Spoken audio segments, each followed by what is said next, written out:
ফেলছে একবার পিষে ফেলছে, হ্যাঁ। আমার মনে হয় ডালটা এত না পিষে মাঝে মাঝে দুইটা ডালটা মানে দানাগুলো এটাতে ডাল ঠিক আছে, এটা হোস্টেলে ডাল হয়ে গেছে।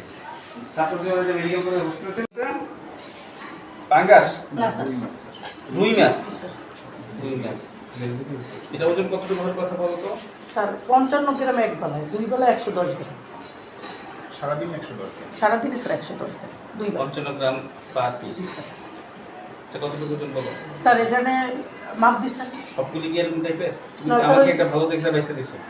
স্যার ওই আর কিছু তো পিসের পিসে তো আছে স্যার। আরেক পিস তলে আরেক পিস তলে। পিস্টন চার্জ যেটা বলে।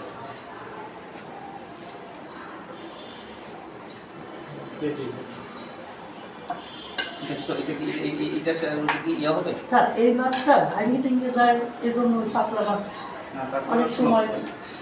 স্যার এই মাছটা মাপ দি স্যার এই না, ওই স্যার পয়েন্টটা দেখেন, স্যার যেটা বলেন যে ভাঙা যাবে না। শুনেন, দেখো আরো কিছু কিছু মাছের পিস আছে আমি দেখতেছি যে এই ছোট হ্যাঁ সে 55 গ্রাম হবে না।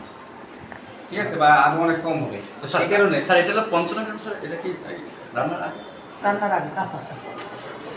স্যার আমার কাছে তারপরেও চেষ্টা করবা যাতে এই ভিজিটের উদ্দেশ্য এই না যে তোমাকে আমি ইয়ে করতেছি সুবিধা না যে তোমার পিসগুলি রুগীর সাথে একটু বড় পিস চেষ্টা করবে যাতে করে মোটামুটি এটা হোমোজেনাস হয় একটার সাথে একটা যে এইটার সাথে এটা এখান দিয়ে compare করা যাচ্ছে একটু হ্যাঁ ছিল হ্যাঁ, ভেঙে গেছে। এটাকে একটু ভালো পিসের মতো করবা যাতে করে এটা পেটিটা যাতে একটু মানে সে খেতে পারে বুঝতে পারছো 55 গ্রাম যাতে কাবার করে কাছাকাছি যেতে হয় সেই জিনিসটা খেয়াল করতে হবে।